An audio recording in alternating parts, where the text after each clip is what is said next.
everybody! So today I'm going to be doing a very different video than I usually have done. This will probably be a lot longer than usual, but it's been a while. We haven't had a long video in a while, and I have some food. So we're going to do like a little mukbang. I've never done one of these before, obviously, and I'm quite excited about it.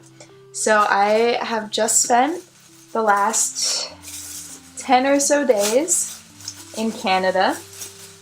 Ooh, I guess I should talk about what I'm eating. So I have a dish, which is probably one of my favorite meals ever. I think it's called Saignee noodles. It's a Thai dish, and it's stir-fried vegetables with egg noodles and a like thick peanut sauce with it. I love it. It's my go-to. So, whoo, look at all the veggies. It's like a steaming pile of vegetables, and they let me choose if I wanted white or brown rice, and I was a bit cheeky, went with jasmine rice. So there's lots of vegetables. I got a 3 out of 4 for the spicy, which basically means they just dump some chili powder on here, and there are noodles in here as well. You just can't quite see them, but yes, I always get it just with extra vegetables because I love vegetables. Am I in the shot? Who knows? And then I also have a container which has the sauce, which probably isn't gonna look super exciting, but it's there. That's it. Oh, it's on my leg. So that's what I'm eating. I'm going to try not to edit this video except maybe for that zoom out section right there, so we can like talk and catch up, because it has been a while since I feel like I've been able to make a video and relax and eat some Thai food. The one thing I was really craving as we were driving home was like, I want noodles, I want peanut sauce, I want to enjoy myself.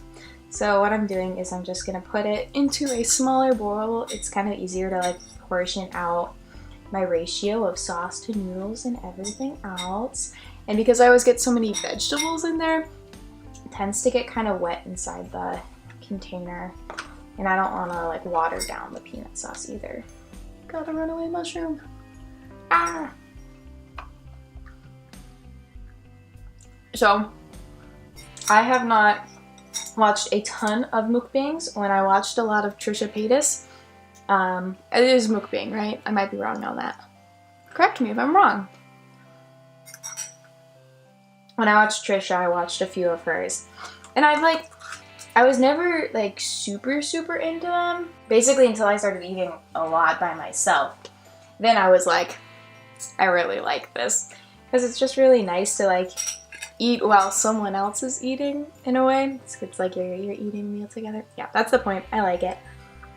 I also know that the point typically is to be eating like a ton of food and to eat all of it, which is definitely like not something I could do. I can't eat a ton. I might be able to finish this package. I'm gonna try not to, but I really like food. Can I make it so the background is more food? Awesome. So yeah, I've been backpacking in this really beautiful region of British Columbia. It's in the Stein Valley. It's the Stein Valley. Oh, I think I'm gonna have to look up how to pronounce it. Stein Valley Nalkapomics Heritage Park, which I've probably pronounced wrong. Hopefully I'll put it on the screen somewhere. But it's this beautiful park.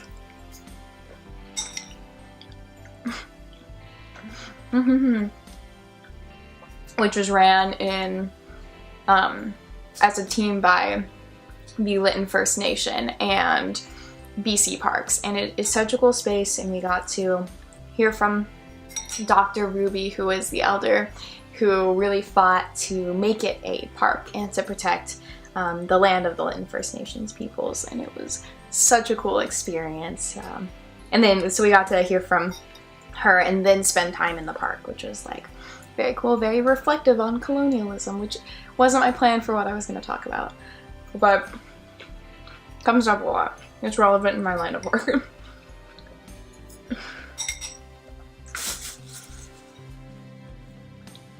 But I hope you've all been well. It's so nice being back. Actually, one of the first places we ate as we were driving home, because yesterday, our last day, we went, we did a 7-kilometer hike from our base camp back to the trailhead, and then got bus to Cars, and then from Cars we drove into Hope, and we got food. We went to this diner, I think it's called Ruby's Diner? No. Raleigh's Diner. Just classic diner food. It was so fun. We ended up taking over like 3 tables. Traveling in a big group is probably one of my favorite things ever. It was really stressful when we were in Vancouver. I spent 3 days in Vancouver and I was like, ah! But once we were out of Vancouver, it was so much easier. I have a really love-hate relationship with Vancouver. It's where my family is from. Technically, my mom's from North Vancouver and my dad is from New Westminster, which is like southeast, right? Yeah, of Vancouver. And so like there's this weird expectation that I know a lot about Vancouver. I don't know a lot about Vancouver.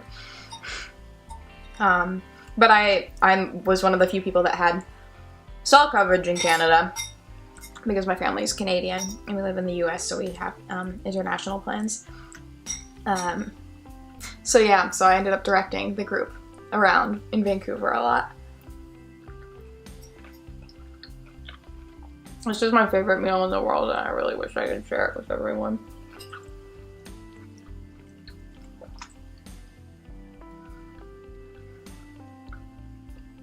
I got to do a lot of cool stuff in Vancouver though. We went to the Aboriginal Friendship Center, which was an amazing experience. They're doing some really cool work there. I forgot to grab my drink. Shoot. Oh, but I want to keep eating. Good thing I have water on my nightstand because I'm eating in my bed. I don't know if I brought that up. This is my bed. Very cozy. I've ate many a meal in this bed. This is actually my childhood bed. I don't think you can see it, but over there I wrote the name Beatrice on it because this bed's name is Beatrice, so that's fun. But yeah, we went to the Aboriginal Friendship Center, which was very cool. We talked a lot about cities and the way they represent people and who cities are built for and made for. And it was really interesting. I think Vancouver is a super interesting city. And it really made me reflect a lot on my own history and my own family's history. Especially being colonial settlers in Canada. And then as well as my own identity as a dual citizen and growing up in the United States as a Canadian. Which was interesting. It was hard at times. It was really it was a lot. It was good.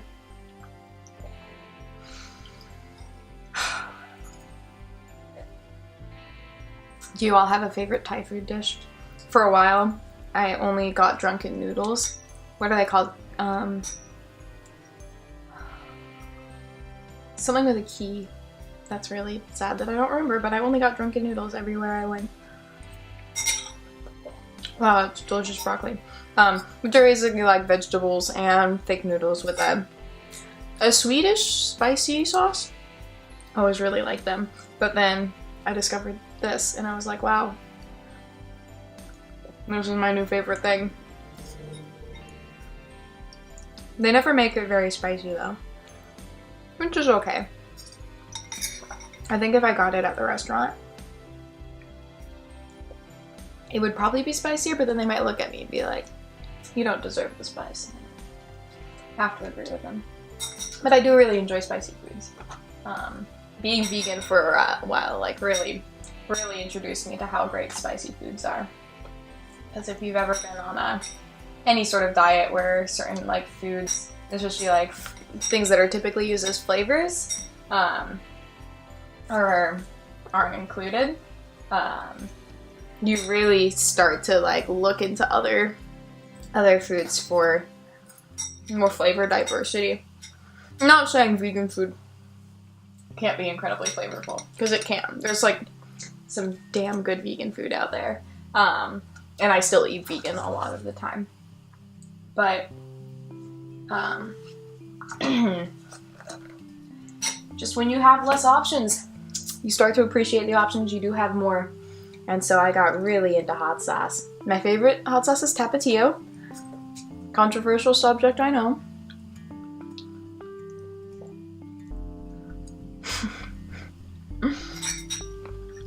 I don't know why I wore lipstick. That was a poor choice.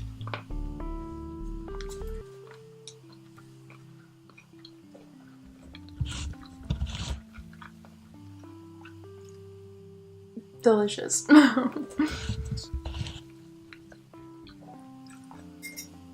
Gosh, I love broccoli so much.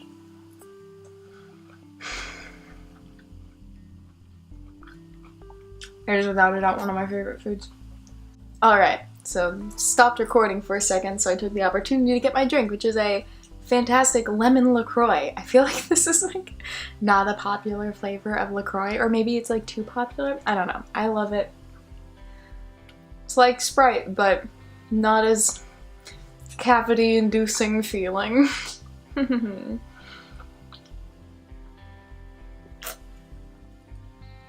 Definitely my favorite flavor of LaCroix, which is like such a weird drink if you think about it, seltzer water. I was never super into it until this year, but I really started craving carbonation all the time, and I was like, this is the right choice because I really just want carbonation.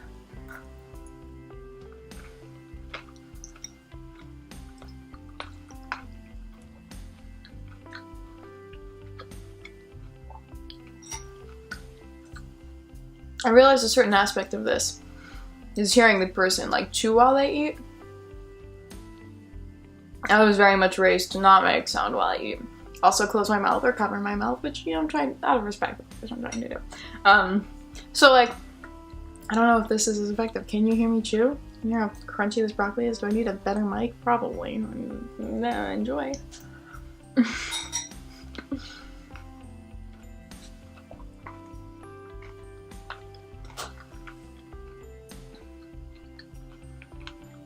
I feel like my brain just went through like 27 different conversation topics in 10 minutes, so thank you all for keeping up with me, if you have.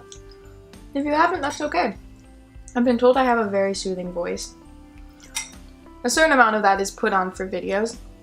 I hope you understand. If my voice wasn't somewhat soothing, I don't think I'd be able to edit that. I think, most of the time when I'm outside or with a group of people, especially people I know well, it tends to be a bit more loud, more grating, more enthusiastic. And I of course have a teaching voice too, which I don't use really ever online. But yeah, just try and keep things calm, keep things smooth, enjoyable to listen to.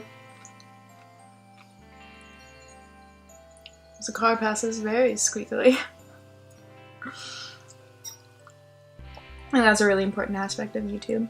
Because there have been people that it's like I've enjoyed as people. And I thought their content was interesting. But their voice was a bit too much for me. And that's like fine. Because I'm sure there's people that are like that with me as well. It's weird how much things like that can matter. Like for audiobooks as well. Malcolm Gladwell has a beautiful narration voice. I feel like I could hear him talk for the rest of my life and I'd be just happy. Just die happy as well. But he has a new season of his podcast, Revisionist History, which I haven't been able to listen to yet, but I'm hoping to in the summer. I got big plans for the summer. I'm gonna listen to a lot of podcasts. I'm gonna go to the gym. I typically do get to the gym, but I'll have more free time. How do you feel about celery? I like it a lot. It's a nice crunch. I feel like it holds flavor okay. While still keeping a very distinct flavor of celery.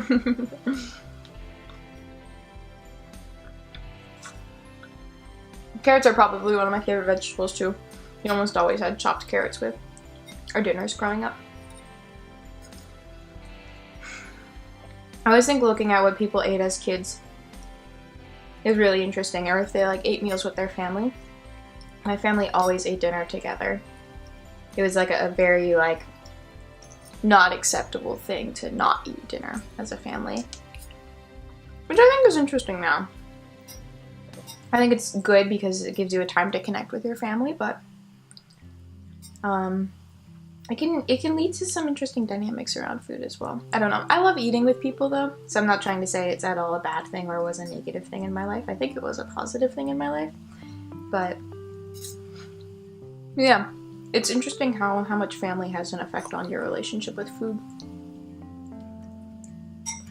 I typically eat pretty fast. I think a lot of that's because I felt as though I was in competition for seconds on foods. I have like a very strange relationship with food.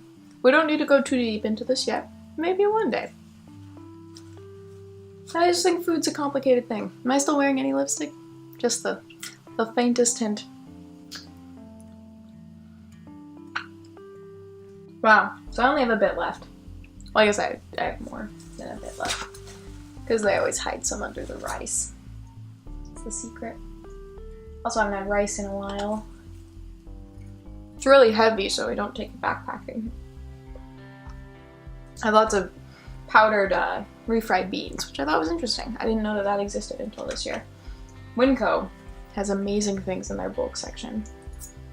Got powdered soup, got powdered refried beans. What else?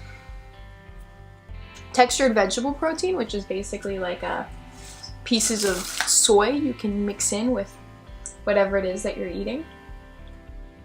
And it kind of acts as some protein you can add.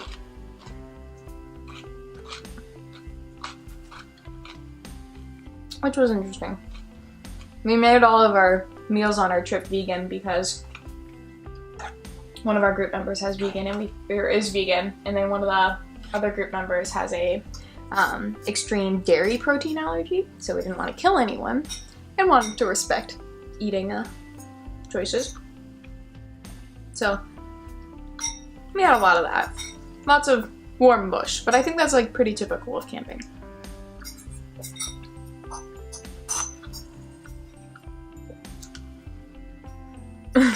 The first thing I did eat when we were at that diner though is I wanted eggs and hash browns so badly. So I ended up getting eggs Benedict, and then I gave one of my classmates the pieces of ham on it, so it was just egg on an English muffin with hollandaise sauce. 2 of those, and then a like thing of French, or what are they called? The potatoes, the fried potatoes. What are they called? Hash browns. There we go. That took a while, and it was delicious. It was like everything tastes so good after you've been kind of just like cooking your own food, and it hasn't necessarily been the best seasoned food ever. I got a hot chocolate. I love getting hot chocolates at diners. There's something very like magical about that. It just feels right, in my opinion. And it was the best hot chocolate I've ever had in my life. It was so nice. It had whipped cream on it. Like I hadn't had dairy for a few days, 10 days. It's not that long really, but it also felt very long. I haven't talked that much about the trip, have I? It was, so we had the 3 days in Vancouver, and then went up into the Stein Valley as a whole group. Spent a day as a group traveling. Spent the night. And then we split in half. And half of us started doing our expedition, which was my group. And that was a plan that we had made ahead of time. Ended up completely not using, making a new plan, which we ended up completely not using as well. Where we would travel through the valley. And we went out and we hiked probably 7 kilometers, which is like 3 miles? 4 miles? 3.5 miles? And got to our first site. There were so many mosquitoes. I had bites like all over my forehead. I had bites all over my arm, on my hands, because I had my sleeves pushed up when I was hiking. And like we saw that the mosquitoes were getting bad when we were hiking. We weren't thinking that much about them. And then we got there. And it was so bad. And then, so it was terrible. So we spent one night at that camp. And one of our members had really hurt her hip. Because wearing a backpacking pack puts a lot of weight on your hips. She ended up doing something to her hip. So we ended up deciding that we were gonna turn back because we were like, okay, if we keep going forward, the mosquitoes probably aren't gonna get better. Because where we were planning on camping next was actually right by a wetland. So we're like, they're probably not gonna get better. And we can't, like, this is not a livable space to be in. This is so uncomfortable.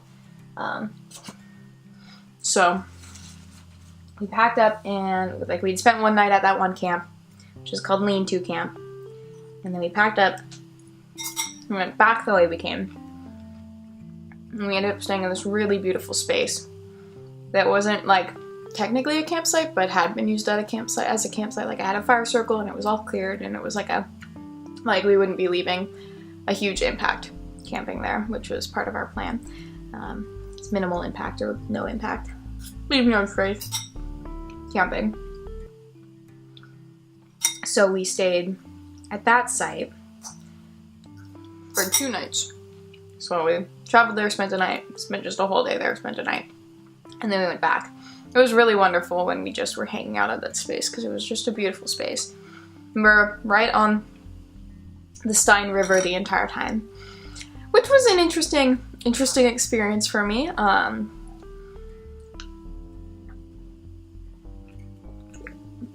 Kind of a love-hate relationship with rivers. I think they're very beautiful. I think they're very powerful. But once when I was in high school, I was in a rafting incident on a river, which is funny. I actually have a video of me talking about it. I'll put a link in the thing, unless it's on this side. But I'm actually like super calm in that video talking about it. And like it's super like not a big deal and it was cool, but like that trip was so hard for me, and it's super weird looking at it now and just being like, watching that video of me talking about it and being like, it's weird that like the effects from this have lasted and that I was really, like after it happened, I pushed it all so away and was like, I'm not gonna think about this. And slowly over time, it just like builds up a bit. So being on a river again was a bit triggering in that sense. This quarter's been the first quarter that I've really like been able to use trigger in like a respectful and meaningful way, as in it like triggers an emotional response. Triggers a discomfort. It's been like a healthy space to be in, to be able to talk about that. Because yeah, it's interesting how, yeah, the sound of a river really got to me. It was hard, because then for our expedition, we were in a group and we all were like pretty close, you know, we spent the entire quarter together. And so when we came back, we switched, and what the other group had been doing at the camp is solos. So they were each given like a little plot of land, and sorry, I just want to eat more. We're each given a plot of land that's like our own, and we just stay there for 3 days, and we have a little flag system so that everyone, our professors and stuff, know we're okay. Just spend time with yourself. And that's when it got really hard, I'd say, for me. Like, it's interesting. It was hard because I spent so much time alone. I had a really rough fall and winter quarter. I think I was very depressed. And I think that's something I still struggle with now, but I'm trying to communicate it more. And so being by myself was really hard, because it felt very like reflective of all the time I had spent alone already.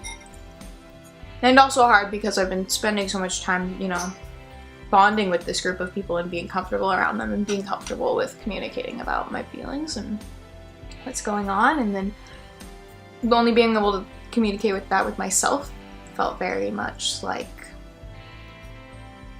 what I had already been doing, and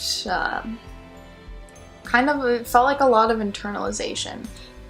But it wasn't necessarily, because I was journaling a lot, but I think I always have a concern of being too internal.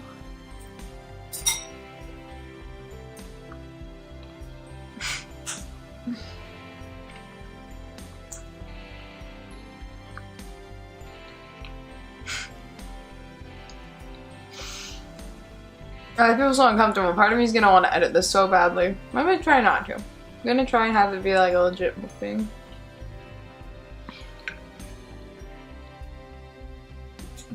Awkward pauses for everyone. I'm sure you'll all love this.